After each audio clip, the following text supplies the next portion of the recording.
Hi, all. Yeah, you might be wondering, man, that background sound and that sweater and those glasses look really familiar. Like last pod, it kind of sounded exactly like this. Well, you would be right, because this is just a continuation of the last pod. Last one we talked about that article Ben Limberg put out. I kind of went pretty heavy on the Yap haul there, so I'll leave that be. I do have way more thoughts on it, but I'd rather just cut my losses at this point. It's an infinite discussion. And one thing that I do want to just very quickly say before I jump into the CBA stuff is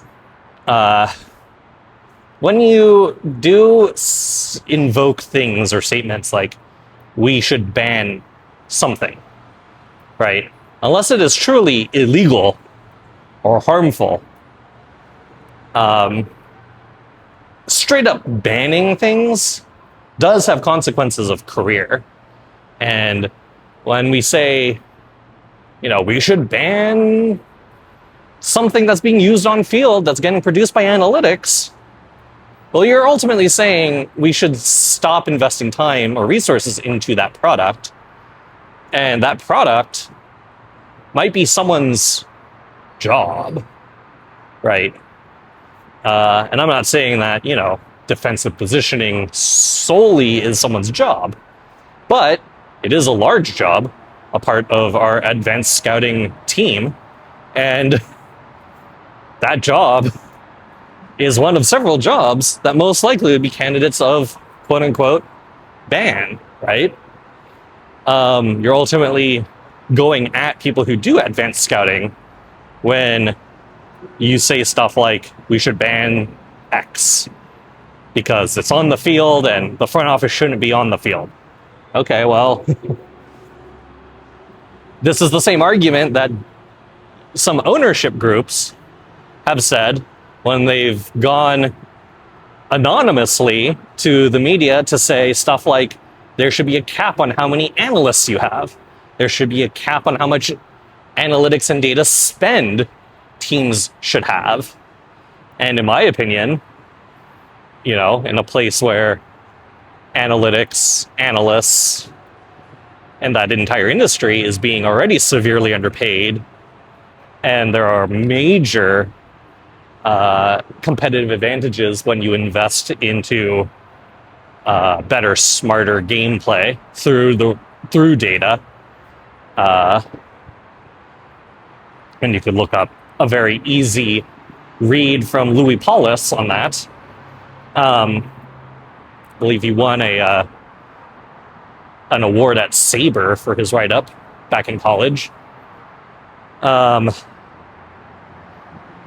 The idea that you want to ban things that are related to the front office and front office invasion of baseball versus, enhancing the game, like, I don't know, make the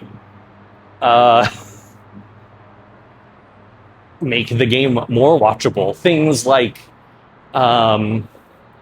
the pitch clock has been an incredible thing for baseball. Things like pace of play is really important in baseball. Adjusting rules to make baseball more interesting and fun to watch is probably more important than banning things because it's tampering with the current state of baseball. Well, a lot of people just don't like the current state of baseball. So if you're going to just ban things to go back to an older state, I don't think that's the reason people don't like baseball right now. I think people just don't like baseball because the rules haven't changed in over 100 years, So perhaps institute different rules to make the game more exciting, as opposed to banishing things to optimize for the current rules. So, all right, that's the last thing I'll say. Because now, someone asked a really good question about WNBA CBA. And once again, I will start this off by saying I personally have an opinion, but I also professionally have opinions. And because there is a collective bargaining agreement that is ending this year, and talks will be ongoing to agree upon a new a collective bargaining agreement. I don't want to be any face for or against either entity. I think a lot of people who listen to this already probably know where I stand when it comes to workers' rights, workers' compensation, workers' benefits, workers' assurances. But in lieu of me explicitly having to state any of those, I will try to abstain from my professional thoughts, and I will mostly point towards, once again, publicly available information. So, for those who don't know, the WNBA. Oh, there's someone who's moving stuff. I was like, wow, this structure is shaking under me. Forklifter. There's a guy on a forklift. Hold on. I should stop. Stop.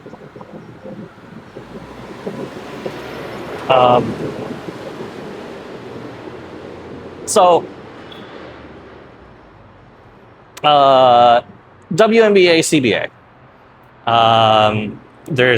Their collective bargaining agreement is ending, and it has been pretty much a non-stop back and forth with the WNBA and WNBA PA, the Players Association, and a lot of the different things that they're arguing for are very, very typical things you would see in a sports collective bargaining agreement. And those typical things, really, you can find in all collective bargaining agreements. These are things like the minimum salary for a player. What's the minimum salary right now? It's like less than 50,000. I think it's like somewhere between like 40 and 50,000, if I'm not mistaken. So they want to raise that floor up to 55, and then I think the next year it's like 70, and the next year after that's 95 or something. There's some like scaling of what the minimum salary for being a professional basketball player in WNBA is. So they want to scale that. And that's something you see in all CBAs. You see minimum salary. Revenue sharing. There is no revenue sharing in WNBA right now. So this will be the first revenue sharing agreement between the players and the league for WNBA. Revenue sharing can be related to many things. I don't know the exact specifics for WNBA revenue sharing, but it could be anything like TV, media, commercials, digital sales or in-person sales, things related to name and likeness, like if you're using WNBA logo, corporate side stuff versus team side stuff, who gets what kind of money, what share goes to players, staff versus the league overall and owners, right? So you'll see stuff about revenue sharing. There's salary cap, luxury tax information. So, you can't just wildly spend money. Ownership, league will want to know, well, if there are all these costs increase, is there a way to cap the costs? One way to do that is salary caps, luxury tax, to prevent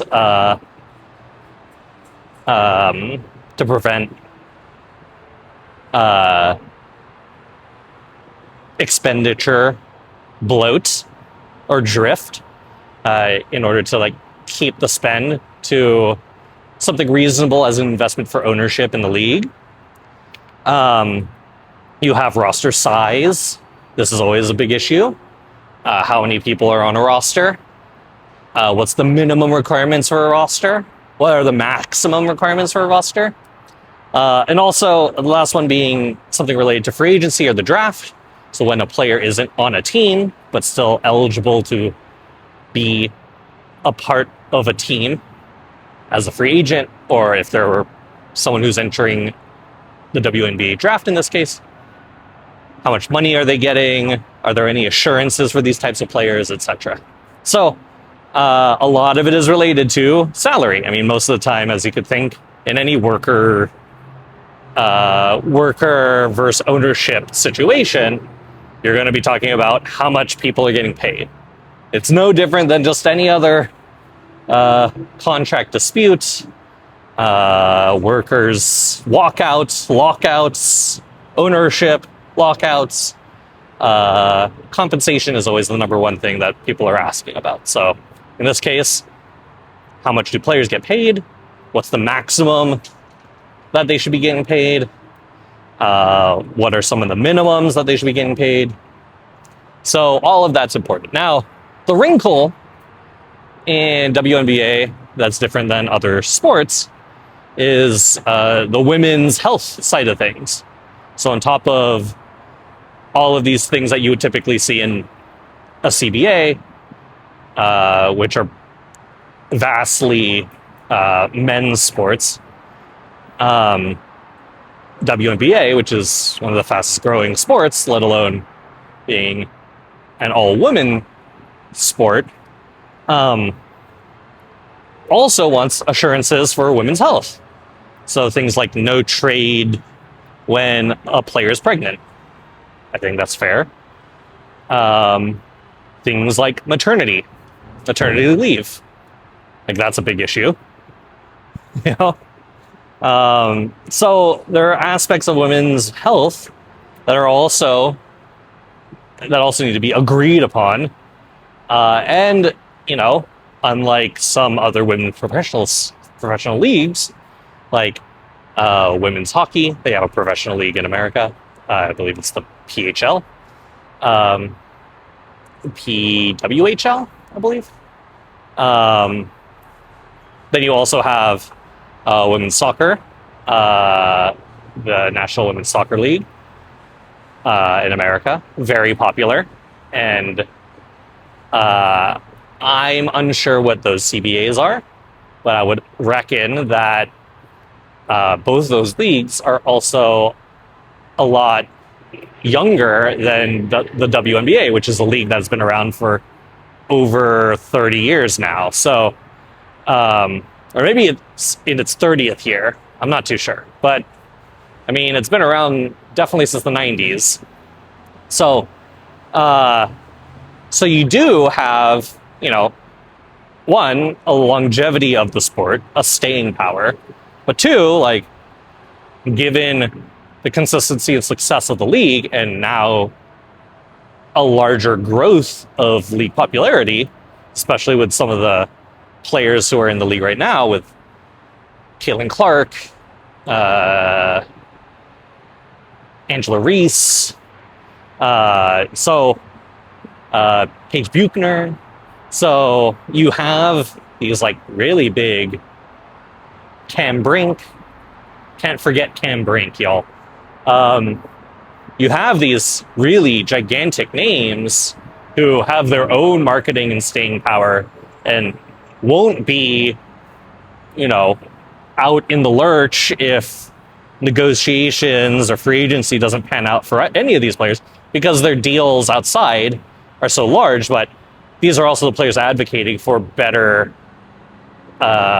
wages for all other players who aren't Caitlin Clark, Angel Reese, Cam Brink, Paige Buchner.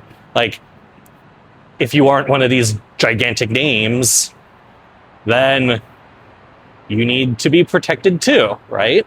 So, you know, it wasn't long ago where the number one known basketball player in the WNBA was known because they were a prisoner of war. And you might have even forgotten about Brittany Griner being held captive in Russia as a political prisoner. So there were many write-ups, many journalistic endeavors to describe why women players are going across seas to play in these countries, even if it is like potentially a war-torn or culturally divisive place to play, like Russia. It's because they weren't getting paid enough. So most CBAs, almost all CBAs will be about wage or something to do with pay. And then on top of that, you usually have stuff like facilities, mandatory staff, differences in schedule, all of that kind of stuff too is can be related to collective bargaining agreement. So that's ultimately what goes into a CBA. Now for WNBA, which just agreed upon theirs, all of that stuff was in there. All of that stuff was in WNBA's agreement. So if you're ever wondering, like, what is it about WNBA, or what is it about, CBAs that hold people up? Well, it's about money. Owners are expecting a particular investment, a particular return on investment over time. And if there are growing costs that are unforeseen, you are affecting their return on investment. And we're talking about billionaires, right? So that is the largest issue. It's when players who are not billionaires have to band together to fight for better working conditions against the owners. That's ultimately what it is. So, okay. Some CBA info. I knew that was going to be a little chunky, but I didn't know it was going to be only 17 minutes. But maybe that's okay. I don't have another question teed up, so maybe we just call it here at 18 minutes. Excuse me. Had a hiccup. All right, chat. Short one today, but I had a long one yesterday, so sorry we only did 2 questions. I know there's a bunch of questions in Discord, so please keep asking. But that's all from me today. I will maybe do... No, I probably won't do one on opening day. Maybe. We'll see. All right. I will catch y'all next time. Yo, happy opening day, y'all. Bye, chat.